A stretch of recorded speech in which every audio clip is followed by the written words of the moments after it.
मेरे हाथ में एक बुक है जिसका नाम है as a man think it. It is one of the most amazing books that I have ever red.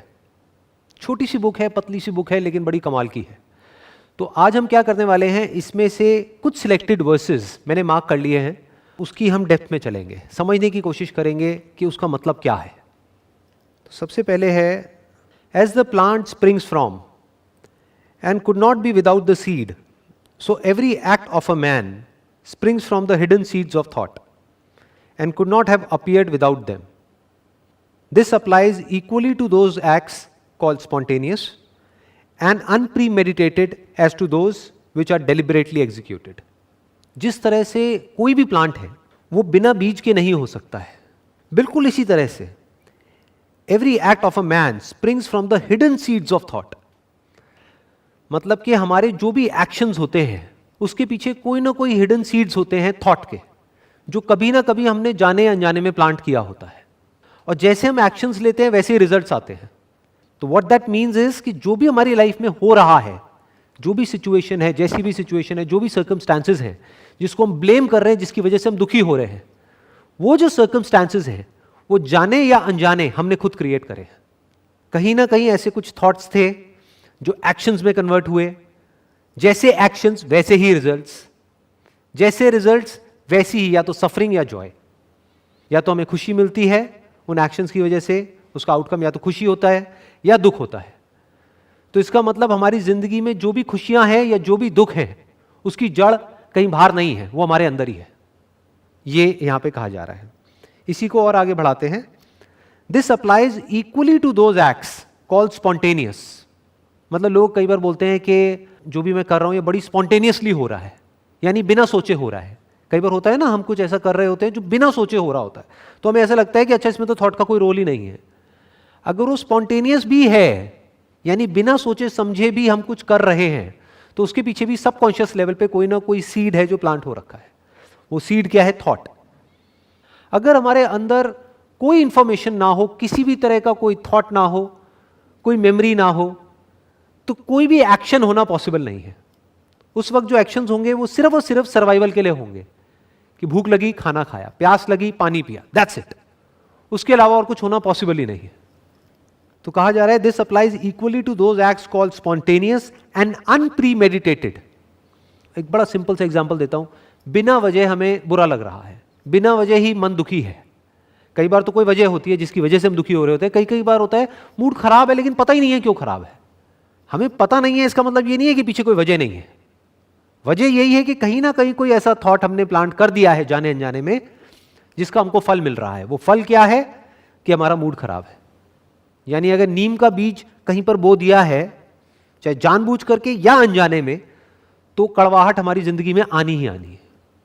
और अगर आज हमको मिठास आ रही है, कई बार ऐसा भी होता है बिना वजह ही हम खुश हो रहे होते हैं, तो इसका मतलब उसके पीछे भी कोई ना कोई थॉट है जो हमने प्लांट किया हुआ है. कहीं ना कहीं कोई अच्छी बात है. हो सकता है वो थॉट कहीं और से आया हो सकता है बचपन में हमारे माँ बाप ने कोई ऐसी कहानियां हमको सुना दी हो, या कोई ऐसी बात बता दी हो. इसी को संस्कार बोलते हैं, कि जाने अनजाने कोई ऐसी बात बोल दी हो, वो उस खुशी में कन्वर्ट हो रही है. और जब बुरा लग रहा है या डर लग रहा है या एंजाइटी हो रही है, किसी तरह से हम डिप्रेस फील कर रहे हैं, तो उसके पीछे भी कोई ना कोई थॉट है. अब वो कहां से आया है कोई नहीं बता सकता. वो कितना डीप है हमारे सबकॉन्शियस लेवल पे कोई नहीं बता सकता. कॉन्शियस और सबकॉन्शियस में भी फर्क को समझना जरूरी है. कॉन्शियस मतलब जो अभी हम अवेयर हैं कि किस तरह के थॉट्स हमारे अंदर चल रहे हैं, वो सब हो गया कॉन्शियस. हमने सोचा और फिर एक्ट किया, ये क्या है? कॉन्शियस. लेकिन बहुत कुछ ऐसा होता है हम सोच करके नहीं करते, वो अपने आप ही हो रहा होता है. जैसे सुबह अगर कभी नोट करोगे, किसी की आदत है, अगर फॉर एग्जांपल कोई अपनी ट्राउजर पहन रहा है, तो पहले आदत है राइट पैर उठाने की, तो अपने आप ही राइट पैर ऊपर उठेगा. किसी की लेफ्ट पैर की है तो अपने आप ही लेफ्ट पैर ऊपर उठेगा. उसके लिए सोचना नहीं पड़ता है, अपने आप होता है. वो कहां से हो रहा है? सबकॉन्शियस से हो रहा है. एक काम को करते करते करते करते करते करते उसकी प्रैक्टिस हो जाती है. जैसी प्रैक्टिस हो जाती है वैसी हमारी आदत पड़ जाती है. जैसी आदत पड़ जाती है उसके अकॉर्डिंग काम होने लग जाता है. तो कहने का मतलब क्या है कि अगर हमको अपनी लाइफ में कुछ भी बदलना है, जो सिचुएशंस है उसको बदलना है, सर्कमस्टांसेस को बदलना है, तो हम डायरेक्टली उसके ऊपर काम नहीं कर सकते. बिल्कुल ऐसा है जैसे अगर कोई बीमारी है उसको हमको ठीक करना है, तो तो उसके इफेक्ट्स को ठीक करके हम बीमारी को ठीक नहीं कर सकते, उसके कॉज को ठीक करना पड़ेगा। तो cause is always a thought. जैसे एकदम से कोई सिचुएशन होती है, फॉर एग्जाम्पल अभी लॉकडाउन हुआ, तो लॉकडाउन की वजह से बहुत सारे लोगों को तरह तरह की एंजाइटी हो रही है। तो ये मत समझो वो लॉकडाउन की वजह से हो रही है, वो एंजाइटी तो अंदर पड़ी ही हुई थी, लेकिन जो सिचुएशंस थी वो फेवरेबल थी। जैसे ही सिचुएशंस अनफेवरेबल हुई तो वो एंजाइटी जो अंदर पड़ी हुई थी वो बाहर आ गई। तो वो सब पड़ी हुई थी, वो डर अंदर पड़ा हुआ था, वो उसकी वजह से नहीं आया, वो पड़ा हुआ था। और जिसके अंदर वो डर नहीं था, लॉकडाउन के बावजूद भी उनको डर नहीं लग रहा, ना एंजाइटी हो रही है, बल्कि वो इसको भी पॉजिटिवली देख रहे हैं। ऐसे भी कुछ लोग हैं। तो अब पॉइंट क्या आ रहा है यहाँ पे, बहुत इंटरेस्टिंग जो पॉइंट समझने वाला है, एक बहुत बड़ा चैलेंज है हमारे सामने कि भाई जो नेगेटिव सीड्स हैं, मान लो नीम के बीज जाने अनजाने बो दिए गए हैं और वो 20 साल पहले 30 साल पहले बो दिए गए हैं, जिसका अब हमको रिजल्ट मिल रहा है, यानी जिंदगी में दुख ही दुख है, कड़वाहट ही कड़वाहट है। अब क्या करें? क्या इस पेड़ को काटा जा सकता है? क्या इस बीज को उखाड़ा जा सकता है? Not possible. तो क्या किया जा सकता है? अपना ध्यान वहां से हटा करके लगा दो नए बीज बोने में, यानी सही थॉट्स। तो धीरे धीरे, इट विल टेक टाइम। अब यहां पे पेशेंस रखना होगा, ये एक दिन में या 2 दिन में नहीं होने वाला। आज अगर हम बीज बोएंगे, या जैसे कई गमले में भी जा करके हम कोई बीज बोते हैं, तो ये थोड़ी रातों रात पेड़ बन जाता है। It takes time. महीना लगेगा, 2 महीना लगेगा, 3 महीने, 6 महीने, साल भी लग सकता है। लेकिन एक बात पक्की है, अगर ये काम हमने करना शुरू कर दिया, यानी अब तक जो हुआ सो हुआ, लेकिन अब हमने जो कड़वे बीज है उसको बोना बंद कर दिया, जहां से भी वो इंफॉर्मेशन हमारे अंदर एंटर कर रही है, जिसकी वजह से गड़बड़ हो रही है हमारे अंदर, उस इंफॉर्मेशन को पहले तो हमने रोका एक तरफ से, और एंटर नहीं करने दिया। जो जा चुकी है उसको नहीं निकाल सकते। अपनी मेमोरी में जो ऑलरेडी घुसा हुआ है उसको तो निकाल ही नहीं सकते ना। तो हमने क्या किया, जो सही इंफॉर्मेशन है, पॉजिटिव इंफॉर्मेशन है, सही तरह की थिंकिंग है, in fact I don't want to use the word positive here, I want to use the word right here. सही तरह के जो थॉट्स हैं, सही थॉट्स और गलत थॉट्स क्या होते हैं? सही वो जो रियलिटी पे बेस्ड है, जो सच पे बेस्ड है, गलत वो जो झूठ पे बेस्ड है, जो रियलिटी पे बेस्ड नहीं है, हमारी अपनी इल्यूजन्स है, अपनी इमेजिनेशंस है। तो जैसे जैसे हम सही थॉट्स को प्लांट करते चले जाएंगे, तो धीरे धीरे उसका असर हमको दिखना शुरू हो जाएगा। इनफैक्ट इमीडिएटली दिखेगा। कभी नोट करना, माइंड कितना भी नेगेटिव हुआ पड़ा हो, एकदम से जैसे ही कुछ पॉजिटिव इंफॉर्मेशन हमारे अंदर जाती है, इमीडिएटली हमको अच्छा लगने लग जाता है। लेकिन फिर होता क्या है, थोड़ी देर बाद, 1 घंटे बाद, 2 घंटे बाद, या 1 दिन बाद, वापस से बैक टू नॉर्मल, वापस से हम वहीं पहुंच जाते हैं जहां से हमने शुरू किया था, यानी हमारे डिफॉल्ट जोन में, जहां पर फिर से हमें बुरा लगने लग जाता है। तो हुआ क्या है कि जो बुरा लग रहा है, या जो भी हमको बुरा फील हो रहा है, उसके पीछे तो हजारों बीज हैं, और वो हमने जाने अनजाने बो दिए हैं, जिसका रिजल्ट आ रहा है। लेकिन पॉजिटिव के लिए हम क्या चाहते हैं कि एक बीज बो और वो सारा कुछ खत्म हो जाए। ऐसे नहीं होगा कि अगर हजारों ऐसे बीज पड़े हुए हैं जो कड़वे हैं, तो हजारों ऐसे भी बीज प्लांट करने पड़ेंगे जहां से कि कुछ मीठे फल आ सके। सबसे पहला स्टेप अपनी थिंकिंग को बदलने का है, या अपनी लाइफ को बदलने का है। थिंकिंग को बदलना मतलब ये मत समझो सिर्फ थिंकिंग को बदलना, थिंकिंग को बदलना मतलब लाइफ को बदलना। क्योंकि आदमी खुश या दुखी बाहर जो कुछ होता है उसकी वजह से नहीं होता है। ऐसे इतने लोग हैं जिनके पास में करोड़ों रुपए है, पता नहीं क्या क्या है, लेकिन दुखी है अंदर से। और ऐसे भी लोग हैं जिनके पास में कुछ भी नहीं है, या बस इतना ही है कि उनका पेट भरता है, लेकिन खुश है। तो इसका मतलब ये जो खुश होना है और दुखी होना है वो हमारे अंदर से होता है। तो पहले तो जो इसमें लिखा गया है उसको हमको अपने अंदर तक जाने देना है, इस सच को एक्सेप्ट कर लेना है। तो यहां से एक शुरुआत हो जाएगी हमारे ट्रांसफॉर्मेशन की। अब आगे बढ़ते हैं, अगले उस पर आते हैं। If a man's mind has evil thoughts, pain comes on him as comes the wheel the ox behind. If one endure in purity of thought, joy follows him as his own shadow. अगर कोई आदमी है जिसके mind में evil thoughts हैं, तो उसकी जिंदगी में पेन आना ही आना है। पेन किस तरह का? Emotional pain, psychological pen. और जिसकी लाइफ में इमोशनल पेन और साइकोलॉजिकल पेन बढ़ता चला जाता है, तो आज नहीं तो कल वो फिजिकल पेन आ ही जाता है। पहले आदमी इमोशनली और साइकोलॉजिकली बीमार होता है, बाद में फिजिकली बीमार होता है। किसी को कोई बीमारी नहीं भी है, लेकिन अगर उसको वहम हो गया कि मैं बीमार हूं, तो उस वहम का कोई इलाज नहीं है किसी डॉक्टर के पास में। और वो एक्चुअल बीमारी से ज्यादा खतरनाक है, क्योंकि एक्चुअल बीमारी में तो आप दवाई लेके उसको ठीक कर सकते हो, वहम का क्या इलाज है? अब ये वहम कहां से आ रहा है? Again thinking. तो pain comes on him as comes the wheel the ox behind. बिल्कुल इस तरह से जैसे एक बैलगाड़ी है, जब बैल चलता है तो पहिए अपने आप घूमने लग जाते हैं, उनको घुमाना नहीं पड़ता है। तो बिल्कुल इसी तरह से जैसे ही हमारे माइंड में नेगेटिव थॉट्स आते हैं, इविल थॉट्स आते हैं, गलत थॉट्स आते हैं, तो पेन हमारी लाइफ में आना ही आना है, या ये कह लो पेन का चक्का अपने आप घूम जाएगा, पेन की साइकिल अपने आप घूम जाएगी। Emotional pain, psychological pain, physiological pain, physical pain, वो पेन आना ही आना है, सफरिंग आनी ही आनी है। जिस तरह से बैल के चलने से पहिए अपने आप घूमने लग जाते हैं बैलगाड़ी के। आगे कहा जा रहा है if one endure in purity of thought, मतलब हम अपनी पूरी एनर्जी, पूरा एफर्ट लगा देते हैं अपने थॉट्स को प्योर करने में, तो joy follows him as his own shadow. तो हमें और कुछ करने की जरूरत नहीं है, लाइफ में अपने आप ही मजा आने लग जाएगा, अच्छा फील होने लग जाएगा, अंदर सेटिस्फैक्शन आ जाएगी, पीस ऑफ माइंड मिल जाएगा। किस तरह से मिलेगा? जिस तरह से जब हम चल रहे होते हैं तो शैडो हमारे पीछे अपने आप आ रही होती है। तो हमें करना क्या है? सिर्फ सही डायरेक्शन में चलना है, और वो परछाई अपने आप पीछे पीछे चलेगी। वो परछाई क्या है? खुशियों की परछाई। खुशियां अपने आप ही पीछे आ जाएगी, अपने आप ही सब कुछ अच्छा लगने लग जाएगा। तो कोई भी ऐसा थॉट जो हमारे अंदर गुस्सा पैदा करता है, जेलसी पैदा करता है, लालच पैदा करता है, या हमको और एंटैंगल्ड करता है चीजों के अंदर, वो सब क्या है? Negative thoughts, evil thoughts. तो मुझे बताने की जरूरत नहीं है, इट इज अ फैक्ट कि जैसे ही ऐसा कोई थॉट हमारे अंदर आता है उसके बाद क्या होता है? क्या पीछे पीछे पेन आता है? नहीं आता है। गुस्सा जब हम करते हैं तो उसका एंड रिजल्ट क्या होता है? हम खुद के लिए भी पेन क्रिएट करते हैं और अपने साथ वाले लोगों के लिए भी पेन क्रिएट करते हैं।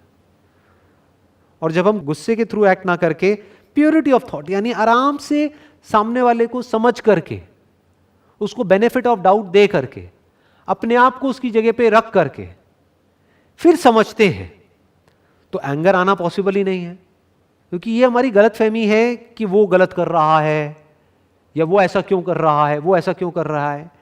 जो सच है ना, सच जो समझना है, अब ये देखना, ये जो अभी मैं बोलने वाला हूं ये सही थॉट है, पॉजिटिव थॉट नहीं, ये सही थॉट है। वो क्या है कि जो भी सामने वाला बंदा है या पर्सन है, वो जिस भी तरह से एक्ट कर रहा है, अगर बचपन से आज तक आपके साथ भी वही हुआ होता जो उसके साथ हुआ है, आपने भी वही सब फेस किया होता जो उसने फेस किया है, तो आप भी एग्जैक्टली वही कर रहे होते जो वो कर रहा है, उससे इतना सा भी अलग नहीं।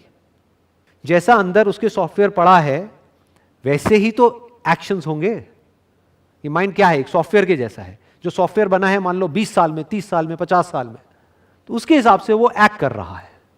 तो वहां पे फ्रस्ट्रेट होने की जरूरत नहीं है कि वो ऐसा क्यों कर रहा है।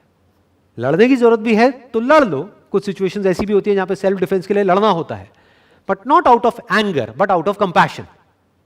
जैसे कोई आदमी है, वो सोसाइटी में कुछ बहुत ही गलत कर रहा है, तो वहां पे गुस्सा नहीं करना है उसके ऊपर, क्योंकि हो सकता है बचपन से आज तक जैसी उसकी परवरिश हुई है, जो भी उसने देखा है, उसके साथ में सिर्फ गलत ही गलत हुआ है, तो उसको पता ही नहीं है सही होता क्या है। उसको कभी प्यार मिला ही नहीं है, तो उसको प्यार का मतलब तक नहीं पता है। उससे बोलोगे प्यार तो उसको समझ ही नहीं आएगा प्यार मतलब क्या, वो फील तक नहीं कर सकता है।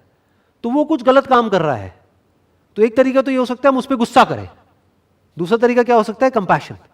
उसको समझे पहले, फिर उसको पनिश करें। क्यों पनिश करें? क्योंकि पनिश करना भी जरूरी है, क्योंकि अगर एक को पनिश नहीं किया गया तो उसके जैसे हजारों लाखों लोग और खड़े हो जाएंगे सोसाइटी में। तो अब यहां पे क्या समझना है? If one endure in purity of thought, joy follows him as his own shadow. अभी प्योर थॉट्स क्या है? सबसे जो प्योर थॉट है ना इस दुनिया का, सबसे प्योर, वो क्या है कि मुझे इस दुनिया में उसी तरह से एक्ट करना है दूसरों के साथ में जैसे मैं चाहता हूं कि वो मेरे साथ में एक्ट करें। मतलब अपने आप को अगर हम औरों की जगह पे रख करके देख सकते हैं तो 99% प्रॉब्लम्स वहीं डिसॉल्व हो जाती है। This is called purity of thought. नहीं तो हम हमेशा गलती क्या करते हैं? इम्प्योर थॉट क्या है? हम अपने आप को सही प्रूव कर देते हैं, एज इफ कि हमारे अंदर सब कुछ सही ही सही है, और सामने वाले को 1 मिनट में गलत प्रूव कर देते हैं, जैसे कि उसके अंदर सब कुछ गलत ही गलत है। उसके अंदर कुछ गलत भी है और सही भी है, ऐसे ही हमारे अंदर कुछ गलत भी है और सही भी है। तो इसको देख लेना इज अ प्योर थॉट। आगे कहा जा रहा है cause and effect is as absolute and undeviating in the hidden realm of thought as in the world of visible and material things. हर चीज का कोई ना कोई कॉज होता है, जैसा कॉज होता है वैसा ही इफेक्ट होता है। बिना कॉज के क्या कोई इफेक्ट हो सकता है? इम्पॉसिबल। तो जो भी साइंटिफिक लॉज हैं that is based upon cos and effect, कि पहले कॉज होता है बाद में इफेक्ट होता है। बिल्कुल इसी तरह से it's an absolute and undeviating law in the hidden realm of thought. यहां तो हमको दिख जाता है कॉज एंड इफेक्ट, कि मान लो आग लगी हुई है, वहां पे हमारा हाथ गया तो गर्म लगा, हाथ जल गया, ये क्या है? Cause and effect. बर्फ हाथ पे रखी तो ठंडा लग रहा है, ये क्या है? Cause and effect. बट इसी तरह से ये तो हमको दिख जाता है और ये कोई भी देख सकता है, लेकिन ये देखने के लिए एक अलग नजर चाहिए कि जब अंदर हम कुछ भी अच्छा सोचते हैं तो किस तरह से अंदर ठंडक मिलती है, और जैसे ही कुछ गलत सोचते हैं किस तरह से अंदर सब कुछ जलने लग जाता है। जब हम जेलसी करते हैं, जेलसी का मतलब ही जलन है, मतलब जलना, तो क्या होता है? अंदर हीट बढ़ने लग जाती है। और जैसे ये इम्बैलेंस होता है तो ये मत समझो सिर्फ साइकोलॉजिकल लेवल पे प्रॉब्लम्स होती हैं, बॉडी के लेवल पे भी अनलिमिटेड प्रॉब्लम शुरू हो जाती है। तो कॉज एंड इफेक्ट उतना ही पक्का है अंदर की दुनिया में जितना कि बाहर की दुनिया में, ये हमको समझना पड़ेगा। तो हम क्या करेंगे, अगर ये बात हमको समझ आ गई तो हम इफेक्ट पे काम नहीं करेंगे, हम कॉज पे काम करेंगे। इफेक्ट क्या है? फॉर एग्जाम्पल आपके सर में बहुत दर्द रहता है, तो आपको देखना है उसका कॉज क्या है। हो सकता है cause, and there is a strong possibility, जो कॉज है वो स्ट्रेस है। तो अगर इस कॉज एंड इफेक्ट को हम अच्छे से समझ जाते हैं तो हम अब हेडेक पे काम नहीं करेंगे, यानी हेडेक की गोली नहीं खाएंगे। हम स्ट्रेस पे भी काम नहीं करेंगे जिसकी वजह से हेडेक हो रहा है, उस स्ट्रेस के कॉज तक जाएंगे। उसके पीछे कहीं ना कहीं कोई गलत थॉट है जिसकी वजह से स्ट्रेस हो रहा है। फॉर एग्जाम्पल रिलेशनशिप में प्रॉब्लम चल रही है, तो लोग क्या कोशिश करते हैं कि किसी तरह से रिलेशन ठीक हो जाए, और उसका भी शॉर्टकट क्या निकालते हैं कि सामने वाला बदल जाए।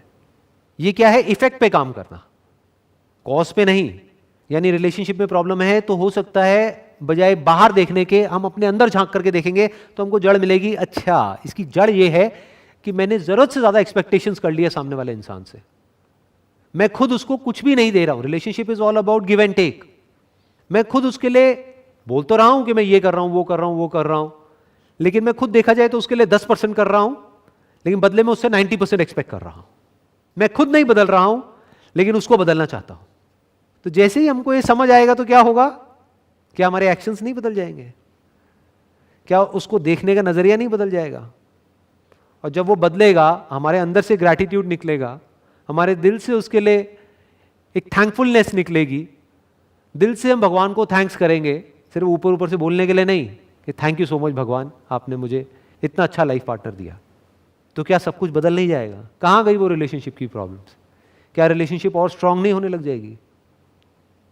इतना आसान होता है। तो काम कहां करना है? अपने थॉट्स के ऊपर, ना कि बाहर। आगे बढ़ते हैं। By the right choice and true application of thought man ascends to the divine perfection. By the abuse and wrong application of thought he descends below the level of the beast. हमारे पास में हमेशा choice होती है कि हम किस तरह की इंफॉर्मेशन अपने अंदर डालते हैं। वो चॉइस होती है, नहीं होती है? मोबाइल में हर तरह की इंफॉर्मेशन है, गंदगी से गंदगी और अच्छे से अच्छा, प्योर से प्योर और इम्प्योर से इम्प्योर। चॉइस किसके हाथ में है कि क्या देखना है क्या नहीं देखना है? हमारे हाथ में है। हाँ, एक प्रॉब्लम यहां पर आएगी, जिस तरह की हमारी आदत बन जाती है उससे अलग जैसे ही हम कुछ करते हैं तो शुरू में कुछ टाइम तक अनकंफर्टेबल लगता है। जैसे किसी की आदत है बहुत ही ऐसे थॉट्स अपने माइंड में प्लांट करने की जो अंदर जा करके कुछ सही काम करते हैं, तो उसको एकदम से आप कुछ नेगेटिव दिखाओगे तो वो नहीं देख पाएगा ज़्यादा देर तक, उसको अंदर से अनकंफर्टेबल फील होने लगे, वो कहेगा बंद करो ना यार, ये सब क्या लगा दिया, ये न्यूज़ व्यूज़ ये हटाओ ना, क्या गंदगी है ये। या वो जो चैनल पे डिबेट आते हैं, चीख रहे हैं, चिल्ला रहे हैं, कुत्ते बिल्ली की तरह लड़ रहे हैं, तो वो बंदा देख ही नहीं सकता, उसको अंदर से अजीब सा फील होने लग जाएगा। दूसरी तरफ से कोई बंदा जो सुबह से रात तक यही करता है, यानी टीवी ऑन किया हुआ है और न्यूज़ चैनल चल रहा है और एक के बाद एक गंदगी गंदगी, उसको एकदम से कुछ अच्छा दिखाओ या अच्छा सुनाने की कोशिश करो, वो अनकंफर्टेबल फील होने लग जाएगा, वो घबराने लग जाएगा अंदर से, कहेगा क्या है ये, बंद करो ना, वापस से वहीं जाएगा। लेकिन ये चॉइस किसके हाथ में है? हमारे हाथ में है, उस बंदे के हाथ में है। चाहे तो बदल सकता है, 10 साल से गंदी आदत पड़ी हुई है, चाहे तो छोड़ सकता है। शुरू में कुछ दिन लगेंगे, एक नई आदत बनाने के लिए, जैसे हर आदत में होता है, लेकिन वो हो सकता है। That means choice, bye the right choice and true application of thought. यानी सिर्फ अच्छा सुनने से कुछ नहीं होता है, अच्छा बोलना भी होगा ना, फिर अच्छा करना भी होगा, तभी एक पूरी साइकिल कंप्लीट होगी। फिर जब अच्छा करेंगे तो अच्छे रिजल्ट्स भी आएंगे, जितने अच्छे रिजल्ट्स आएंगे अंदर से उतनी एनर्जी मिलेगी और अच्छा इंफॉर्मेशन अंदर डालने की, और अच्छा बोलेंगे और अच्छा करेंगे, तो वो साइकिल बनती चली जाएगी। फिर हमारी जो एनर्जी है वो बढ़ने लग जाती है, वो एनर्जी अलग हो जाती है और लोगों से, इन्फेक्शियस हो जाती है वो एनर्जी। कोई भी हमारे कांटेक्ट में आता है तो उसको आते ही बैठ करके अच्छा फील होने लग जाता है, वो कहता है मेरा मूड अच्छा हो गया आपके साथ बैठ करके। Man ascends to the divine perfection. Divine perfection का मतलब यह है कि एक ऐसी परफेक्शन जहां पर के एक आदमी अवेयर हो जाए कि उसके अंदर चल क्या रहा है, उसी को कहेंगे ना डिवाइन परफेक्शन। डिवाइन परफेक्शन का मतलब यह नहीं है कि हमारे अंदर कुछ नेगेटिव थॉट ही ना आए। डिवाइन परफेक्शन का मतलब यह है कि अगर कुछ उल्टा आए भी तो आया, उसको हमने देखा, जैसे कि कोई मेहमान आ गया है घर में जो हमें पसंद नहीं है लेकिन आ गया है, कोई बात नहीं, तो उस मेहमान को देखा, वो रहा और वो चला गया, इसको कहेंगे डिवाइन परफेक्शन। डिवाइन परफेक्शन का मतलब क्या, कि हमारा नेचर ऐसा बन जाए, हमारी आदतें ऐसी बन जाए कि ऑटोमेटिकली हमारा जो दिमाग है वो सही डायरेक्शन में ही जाए। कभी अगर गलत डायरेक्शन में जाए भी तो थोड़ी देर के लिए गया, लेकिन वहां पर हमको गंदा फील होने लग जाए अंदर से, और हम फिर से अपने डिफॉल्ट जोन में चले जाएं। और डिफॉल्ट जोन क्या हो, जहां पर कुछ कंस्ट्रक्टिव अंदर चल रहा है, कुछ क्रिएटिव चल रहा है, कुछ ऐसा चल रहा है जो उसके लिए भी सही है, जिसके अंदर वो चल रहा है, और उसके आसपास में जो लोग हैं उनके लिए भी सही है, उसी को कहेंगे ना डिवाइन परफेक्शन। यानी कि कुछ ऐसे थॉट्स जिसका एंड रिजल्ट खुशी हो, शांति हो, सेटिस्फैक्शन हो, सेल्फ ग्रोथ हो। सिर्फ आउटर ग्रोथ नहीं, सेल्फ ग्रोथ। आउटर ग्रोथ जरूरी है, दुनिया में ग्रोथ का मतलब क्या, पैसा कमाओ, जरूरी है, उससे ज्यादा जरूरी है self growth. Bye the abuse and wrong application of thought he descends below the level of the beast. अगर इसको हम सही से अप्लाई ना करें, थॉट को, अपनी जो थिंकिंग है उसको सही डायरेक्शन ना दें, अब्यूज करें। अब्यूज का मतलब क्या है, कि कुछ भी अंदर भरते चले जा रहे हैं। आजकल कुछ ऐसी ऐसी वेब सीरीज आ रही हैं जिसमें इतनी नेगेटिविटी है, इतना वायलेंस है जिसकी कोई हद नहीं है। तो हमें क्या लगता है, उसको हमने देखा और एंटरटेनमेंट हुआ और काम खत्म। ऐसा नहीं होता है जी, वो बैठ जाता है हमारे अंदर। जिस तरह से अगर हमारे साथ में कुछ वायलेंट हुआ है लाइफ में, कभी हमारे साथ में कुछ बहुत गलत हुआ है, तो वो बैठा हुआ है ना, निकलता नहीं है ना, चाहे हम कॉन्शियस ना हो उसको लेकर के। ऐसे ही अगर हम कुछ बहुत ज्यादा वायलेंट देखते हैं, बहुत ही ज्यादा नेगेटिव देखते हैं, बहुत ही ज्यादा करप्ट कुछ देखते हैं, तो that is called abuse of thought. वो हमारे अंदर जाकर के बैठना ही बैठना है। और फिर एक दिन एक ऐसी सिचुएशन आएगी, वो सिचुएशन कब आएगी कोई नहीं कह सकता, 1 महीने में आए, 1 साल में आए, 2 साल में आए, 10 साल में आए, सिचुएशन आएगी जब वो हमारा वायलेंस बाहर आएगा। फिर हम कहेंगे कि ये क्या हो गया, एक सीधा साधा आदमी बीस्ट कैसे बन गया, इसमें यही कहा गया है, below the level of the beast, कि ये आदमी तो बिल्कुल ही सीधा साधा है, ये हैवान जैसी हरकतें क्यों कर रहा है, क्योंकि कहीं ना कहीं उसने थॉट को अब्यूज किया है, थॉट को लाइटली लिया है। थॉट को लाइटली लेने का मतलब क्या, किसी भी तरह की इंफॉर्मेशन को अंदर जाने दिया है, तो वो एग्रेशन वो अंदर स्टोर हो गया है, तो जब मौका आया तो वो एकदम से बाहर आ गया। अब वो आदमी खुद ही नहीं समझ पा रहा है कि ये कौन है, कि मैं ये हूं जो ये हरकतें कर रहा हूं, या जो थोड़ी देर पहले तक था वो हूं। एक डुअल पर्सनैलिटी वहां पर क्रिएट हो जाती है। एक तरफ से आदमी नॉर्मल लग रहा होता है, एक तरफ से ऐसी हरकतें कर रहा होता है जो बहुत ही गिरी हुई है। उसकी जड़ क्या है, उसकी वजह क्या है, abuse of thought, wrong application of thought, गलत तरीके से हमने अप्लाई किया। आगे बढ़ते हैं। Only by much searching and mining are gold and diamonds obtained, and man can find every truth connected with his being if he will dig deep into the mine of his soul, and that he is the maker of his character, the molder of his life and the builder of his destiny. जैसे हमको सोने की खान को ढूंढना है तो उसके लिए क्या करना पड़ेगा, पहले तो ढूंढना पड़ेगा, सर्चिंग।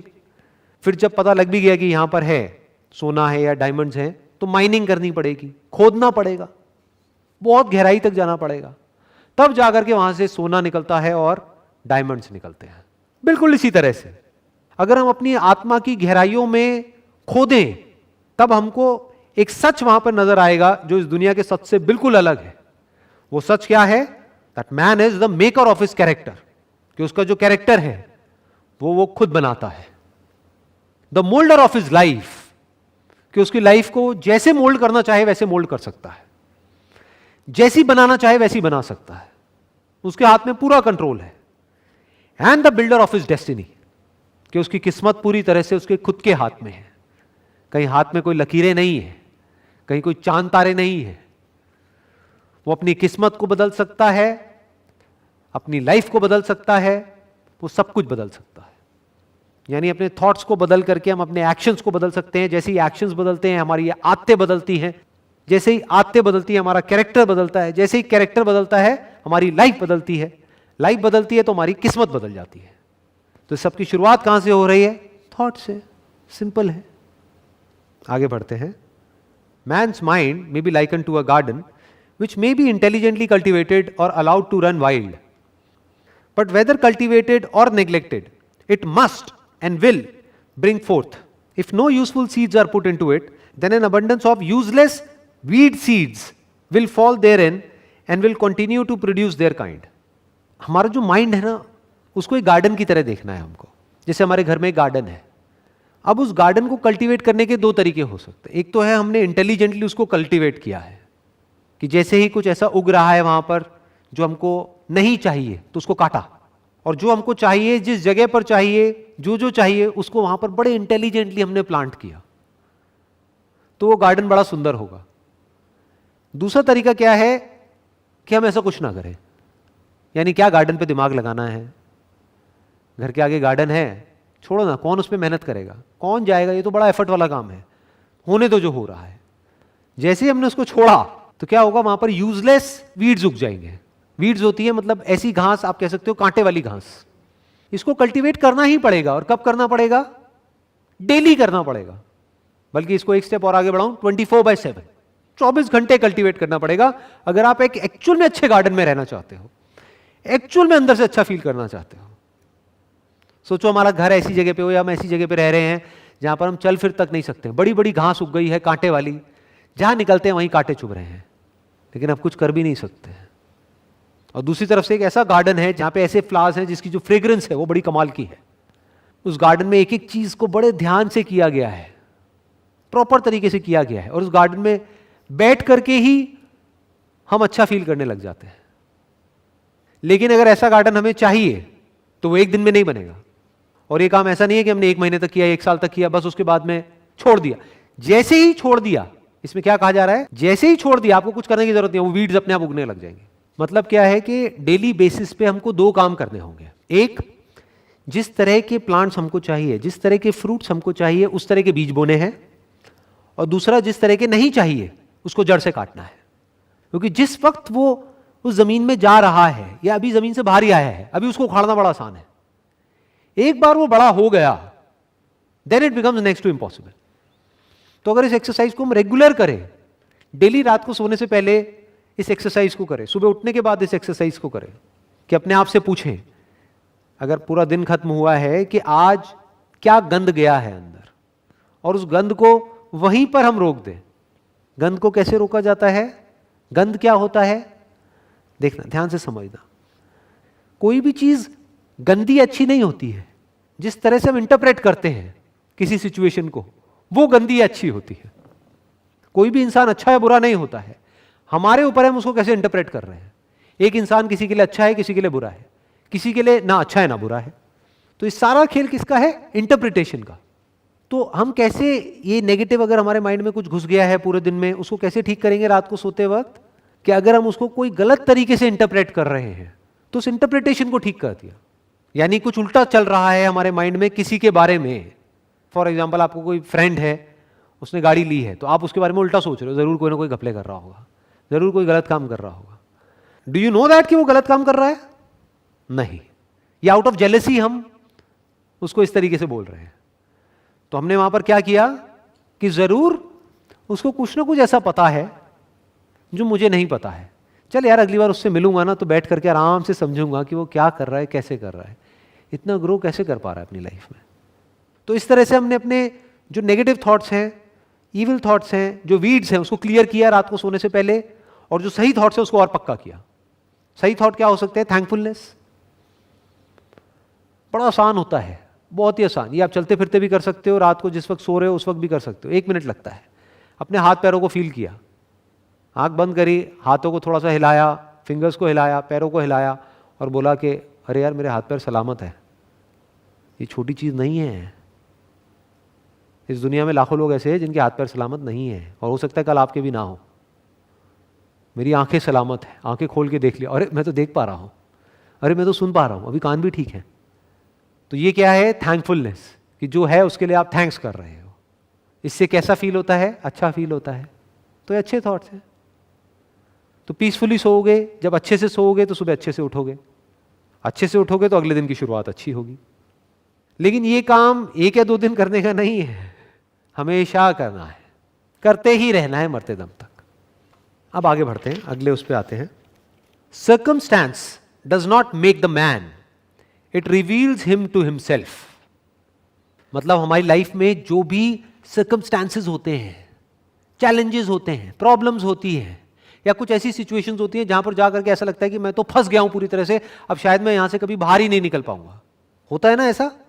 एक ही सिचुएशन में 2 लोग जाते हैं, एक पूरी तरह से फंस जाता है, अंदर से टूट जाता है और दोबारा से कभी खड़ा नहीं हो पाता है, और पूरी जिंदगी बस वही राग अलापता रहता है कि मेरे साथ में वो जो हुआ उसकी वजह से आज मेरी हालत है, वो ना हुआ होता तो पता नहीं आज मेरी लाइफ कितनी बढ़िया होती। दूसरी तरफ से एक और आदमी है जो उसी सिचुएशन में गया या उससे भी बुरी सिचुएशन में गया, लेकिन जब वो सिचुएशन से बाहर आया कुछ दिन बाद या कुछ हफ्ते बाद या कुछ महीने बाद, वो उससे लाख गुना बेटर बनकर के बाहर आया जैसा वो पहले से था।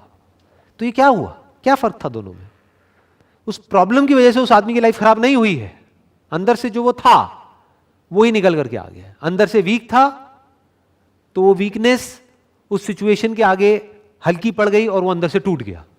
लेकिन अगर वो अंदर से स्ट्रांग था तो उसकी स्ट्रेंथ और ज्यादा बढ़ गई उस प्रॉब्लम की वजह से, और वो और स्ट्रांग बन करके बाहर निकल करके आया। Circumstance does not make the man, it reveals him to himself. मतलब आपकी लाइफ में अगर कोई प्रॉब्लम आती है, कोई बहुत बड़ा चैलेंज आता है या कोई मुश्किल आती है, तो वो आपका कुछ नहीं कर सकती है, वो आपको सिर्फ ये दिखा रही है कि आप एक्चुअल में अंदर से क्या हो। मतलब करना क्या है? जब टाइम अच्छा चल रहा हो लाइफ में तो अच्छे थॉट्स को अपने अंदर प्लांट करना है। ध्यान से समझना ये बात। अच्छे थॉट्स को अपने अंदर प्लांट कब करना है? जब लाइफ अच्छी चल रही है, ना कि बुरी चल रही है। क्योंकि जिस वक्त आपकी लाइफ बुरी चल रही है उस वक्त तो आप इस सिचुएशन में नहीं हो कि आप समझ सको, आपका दिमाग काम करना बंद कर देता है। उस वक्त तो फैसले का वक्त होता है कि प्रॉब्लम आ गई है, अब यहीं कहीं फैसला होगा, या तो ये प्रॉब्लम तुझे तोड़ेगी या तू प्रॉब्लम को तोड़ेगा। कोई लड़ाई है बहुत बड़ी, तो उस वक्त अपने आप को तैयार नहीं किया जाता। जिस वक्त आपको लड़ना है उससे कई साल पहले से तैयारी शुरू हो जाती है, तब जाकर के उस प्रॉब्लम में आप लड़ पाते हो। आगे बढ़ते हैं। Men do not attract that which they want, but that which they are. Law of attraction की लोग बात तो करते हैं, लेकिन बहुत ही कम लोग उसको डीपली समझ पाते हैं। हम वो अट्रैक्ट नहीं करते हैं अपनी लाइफ में जो हम चाहते हैं। चाहता तो हर आदमी बहुत कुछ है, और नहीं चाहता है? किसी से भी जाकर के पूछ लो, भैया आप क्या क्या चाहते हो? मैं ये चाहता हूं, मैं वो चाहता हूं, मैं वो चाहता हूं, वो चाहता हूं। हर आदमी चाहता है कि उसको सब कुछ मिल जाए, लेकिन उसको वो नहीं मिलता है जो वो चाहता है, उसको वो मिलता है जो वो होता है। बहुत जरूरी है इसको समझना। कोई बंदा है, मान लो बैट्समैन है, क्रिकेट की बात करते हैं, उसने बहुत प्रैक्टिस कर रखी है अपनी बैटिंग के ऊपर, तो उसको क्या मिलेगा? जब एक्चुअल मैच होगा तो उसको क्या मिलेगा?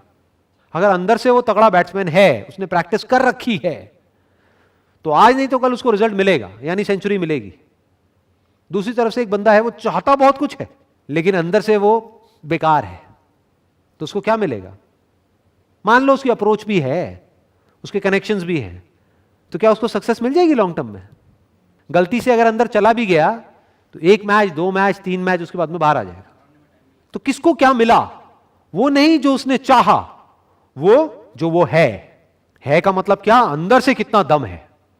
तो लाइफ जब आपके आगे चैलेंजेस थ्रो करेगी तो आपको वो नहीं मिलेगा जो आप चाहोगे, क्योंकि उस वक्त हर कोई क्या चाहेगा कि जल्दी से ये जो प्रॉब्लम है ना वो खत्म हो जाए मेरी लाइफ में, ये सिचुएशन बदल जाए, मेरी जो हेल्थ है ना, मान लो हेल्थ के लेवल पे कोई बहुत बड़ी प्रॉब्लम आ गई, तो हर बंदा क्या चाहेगा उस वक्त कि मेरी हेल्थ की प्रॉब्लम चली जाए और मैं जल्दी से ठीक हो जाऊं। लेकिन जो चाहता है वो नहीं मिलेगा उसको, उसको वो मिलेगा जो वो अंदर से है। यानी अगर कभी उसने अपनी थिंकिंग पे काम ही नहीं किया है, और ये जो माइंड है जिसकी गार्डन की अभी हमने बात करी, वो ऐसा गार्डन है जहां पर कांटे वाली घास है, तो वो और डर जाएगा। जैसी कोई बीमारी आएगी वो और डर जाएगा, जितना डरेगा बीमारी और बढ़ जाएगी, जितनी बढ़ जाएगी और उसके साथ में बीमारियां जुड़ जाएंगी, जितनी जुड़ जाएंगी वो और डरेगा, तो ये साइकिल बन जाएगी, तो वो नीचे गिरता चला जाएगा। दूसरी तरफ से अगर उसने अपने माइंड पे काम किया होगा तो बड़ी से भी बड़ी बीमारी आ गई, वो वहां से बाहर आ जाएगा, वो हिम्मत नहीं हारेगा, उसको पता होगा this is part of life, वो फेस करेगा उसको। तो उसको क्या मिला, किसको क्या मिला? एक तरफ से एक बंदा टूट गया बीमारी की वजह से, एक तरफ से दूसरा बंदा उस बीमारी से बाहर आ गया, मान लो 1 महीने बाद, 2 महीने बाद, 3 महीने बाद। एक तरफ से एक बंदा है जिसकी बीमारी और बढ़ गई, शुरुआत हुई थी एक छोटी सी बीमारी से लेकिन अल्टीमेटली बढ़ती चली गई। दूसरी तरफ से एक बंदा है जिसकी शुरुआत हुई थी एक बड़ी बीमारी से लेकिन धीरे धीरे वो बीमारी जड़ से खत्म हो गई। फर्क क्या है दोनों में? थिंकिंग का फर्क है। और क्या फर्क है? आगे बढ़ते हैं। Not what he wishes and prays for does a man get, but what he justly earns. His wishes and prayers are only gratified and answered when they harmonize with his thoughts and actions. वही बात है जो अभी हमने करी है कि wish करने से, प्रे करने से कुछ नहीं होता है, कमाना पड़ता है। जैसे बाहर की दुनिया में कमाना पड़ता है ना, ऐसे ही अंदर की दुनिया में कमाना पड़ता है। खुशी चाहिए जिंदगी में तो वो कोई छोटी चीज नहीं है, कमाना पड़ेगा।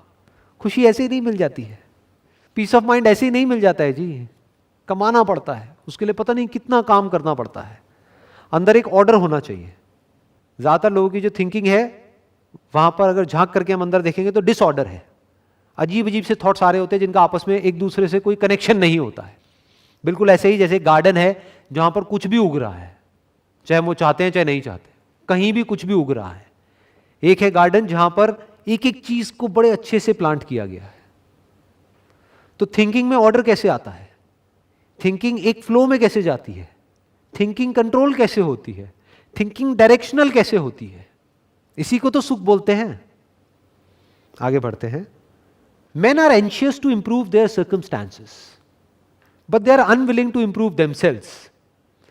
They therefore remain bound.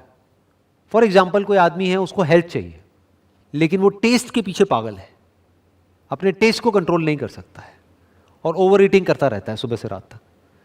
तो क्या वो डिजर्व करता है हेल्थ को? He do not deserve health. मतलब सारा गंद खा रहा है, कचरा खा रहा है और एक्सपेक्ट ये कर रहा है कि मेरी हेल्थ ठीक रहेगी। रह ही नहीं सकती। तो उसको करना क्या है? अपनी हेल्थ को ठीक नहीं करना है, डॉक्टर के पास नहीं जाना है कि डॉक्टर मेरे को ये बीमारियां हो गई है, अब इसको ठीक करो गोलियां दे करके, क्योंकि उन गोलियों के भी साइड इफेक्ट्स होंगे। उसको करना क्या है? अपनी ईटिंग हैबिट्स को चेंज करना है, यानी खुद को बदलना है। अगर उसने खुद को बदल लिया तो हेल्थ अपने आप ही मिल जाएगी। आगे बढ़ते हैं। Suffering is always the effect of wrong thought in some direction. मतलब जब भी हमें दुख हो रहा है, हम दुखी हैं, परेशान हैं, डिप्रेस्ड हैं, उसकी जो जड़ है वो है कि कोई ना कोई ऐसा हमारा थॉट है जो गलत है और गलत डायरेक्शन में जा रहा है। तो रुक करके अपने आप से इमीडिएटली पूछना है कि मैं ऐसा क्या सोच रहा हूं, क्या चल रहा है अंदर, लेट मी सी, लेट मी फाइंड आउट। वही जवाब मिलेगा।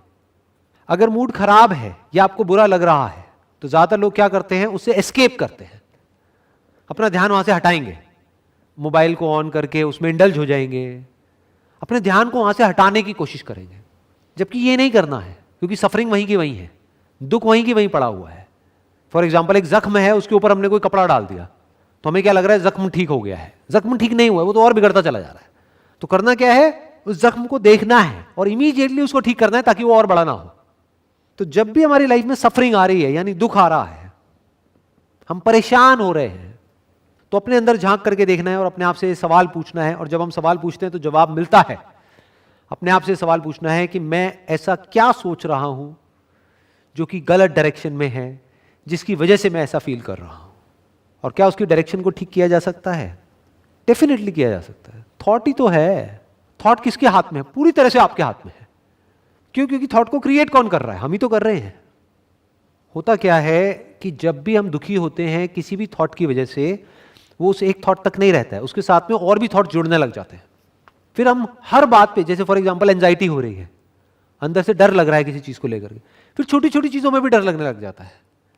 ऐसी ऐसी चीजें जो आप बिना किसी डर के करते थे, वो करने के नाम से भी डर लगता है, अरे ये हो गया तो क्या होगा, वो हो गया तो क्या होगा। तो डर बढ़ता चला जाता है। मतलब माइंड का एक सीधा सा फंडा है, what ever your mind focuses on starts expanding, वो एक्सपैंड होने लग जाता है। तो अगर उसको वही नहीं रोका गया तो वो एक्सपैंड होता चला जाएगा। दुख को वही नहीं रोका गया तो वो एक्सपैंड होता चला जाएगा। और दुख से भागने से दुख खत्म नहीं होता है, दुख की जड़ तक जाने से दुख खत्म होता है। और जड़ तक जाने का मतलब क्या? क्वेश्चन करो कि मैं दुखी क्यों हो रहा हूं, मेरे दुख की जड़ क्या है। वहां से कुछ भी आंसर निकल करके आएगा कि अच्छा वो इंसान है मेरे दुख की जड़। बट उसने ऐसा क्या कर दिया है? उसने कुछ ऐसा बोल दिया है कि मेरी ईगो को चोट लगी है। तो अगर कोई आपकी ईगो को चोट पहुंचा रहा है, सेल्फ रिस्पेक्ट को नहीं, ईगो को, दोनों में डिफरेंस है। ईगो मतलब मैं ये, मैं वो, मैं वो, मैं वो, मैं अकेला ही समझदार हूं, बाकी पूरी दुनिया बेवकूफ है। तो कोई बंदा आया, उसने आकर के आपके मुंह पे बोल दिया, कह रहे नहीं तू इतना भी समझदार नहीं है, बेवकूफ है। तो ये सच है, क्योंकि हर कोई समझदार भी होता है, बेवकूफ भी होता है। तो उसने तो सच बोला है, तो मैं दुखी क्यों हो रहा हूं? वो तो मेरा दोस्त है। बल्कि और जितने भी लोग हैं वो मेरे दोस्त बनते हैं, लेकिन है नहीं, क्योंकि मुंह पे मेरी तारीफ करते पीछे से मजाक उड़ाते हैं। अकेला ये बंदा है जिसमें दम है मेरे मुंह पे बोलने का कि तू बेवकूफ है। तो मैं परेशान क्यों हो रहा हूं? क्यों ना मैं उसकी बात को समझूं, और हो सकता है उसकी बात में दम हो तो उस बात पे एक्ट करूं और काम को खत्म करूं। तो माइंड क्लियर हो गया। एक और एग्जांपल दे देता हूं इसका, सफरिंग का, because it is a very powerful statement. कोई बच्चा है, उसका बचपन में बहुत ही टॉर्चर हुआ है।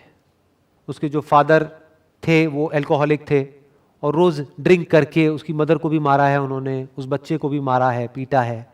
तो कहीं ना कहीं उस बच्चे के अंदर ये बैठ गया है, ये डर बैठ गया है, और वो बहुत ही गहराई तक बैठ गया है। अब वो कुछ भी करने जाता है तो उसको डर लगता है। तो अब इस डर से वो फ्री कैसे होगा? इस डर की वजह से वो सफर कर रहा है, तो इससे वो फ्री कैसे होगा? क्या तरीका है? उसको सच को देखना होगा। सच क्या है? आराम से ठंडे दिमाग से बैठ करके अपने आप से पूछना होगा, मैं दुखी क्यों हो रहा हूं? मैं दुखी इसलिए हो रहा हूं क्योंकि बचपन में मेरा बहुत टॉर्चर हुआ है। ठीक है, हुआ है, सच है, बट वो तो पास था। तो आज मैं दुखी क्यों हो रहा हूं? तो क्या करना होगा? अपने अंदर से जो आज आप हो वो बन करके उस बच्चे से बात करनी होगी। यानी आपके अंदर एक बच्चा है जो डरा हुआ है। हर एक के अंदर एक बच्चा होता है जो डरा हुआ होता है। बचपन में जो भी हमारे साथ होता है ना, हमें लगता है हम भूल गए हैं, बट वो सबकॉन्शियस में पड़ा होता है। तो उसको निकालने का क्या तरीका है? क्योंकि पहले उस बच्चे को जगाना होगा कि कोई बात नहीं, तू डरा हुआ है, मुझे समझ आ रहा है, तेरे को मारा गया, पीटा गया, और अंदर ही अंदर तू बहुत फ्रस्ट्रेट हो गया। I understand what you are going through. अपने आप से बात कर रहे हो। फिर उस बच्चे को क्या बोल रहे हो कि ठीक है, तब तू बच्चा था, तू उन पे डिपेंड था, तेरे में फिजिकली इतनी पावर नहीं थी कि तू रेजिस्ट कर सके, तू उनसे लड़ सके, लेकिन आज तू बड़ा हो गया है, आज तू अपने आप को बचा सकता है, आज तू लड़ सकता है, आज तू 20 साल का है, 22 साल का है, अब क्यों डर रहा है? मैं हूं ना तेरे साथ। ये किसको बोल रहे हो आप? अपने अंदर के उस बच्चे को। नहीं है तेरे को डरने की जरूरत। तो ये करने से क्या होगा? वो प्रॉब्लम जड़ से खत्म हो जाएगी, वो डर जड़ से खत्म हो जाएगा। आगे बढ़ते हैं। Be not impatient in delays, but wait as one who understands when spirit rises and commands the gods are ready to ओबे।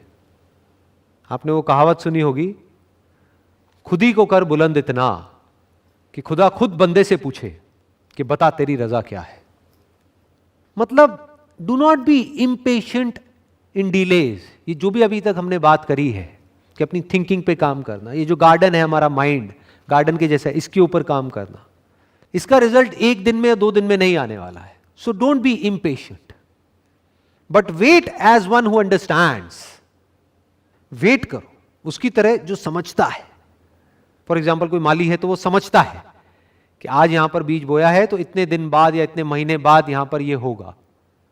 ऐसे ही समझो कि जो थॉट प्लांट्स किए जाएंगे, या ये जो भी अभी हुआ है, जो भी आज का सेशन हुआ है, उसमें जो थॉट्स प्लांट हुए हैं, उसका रिजल्ट इमीडिएट नहीं आएगा, बट आएगा। यही है ये बुक जिसका नाम है एज अ मैन थिंकेथ।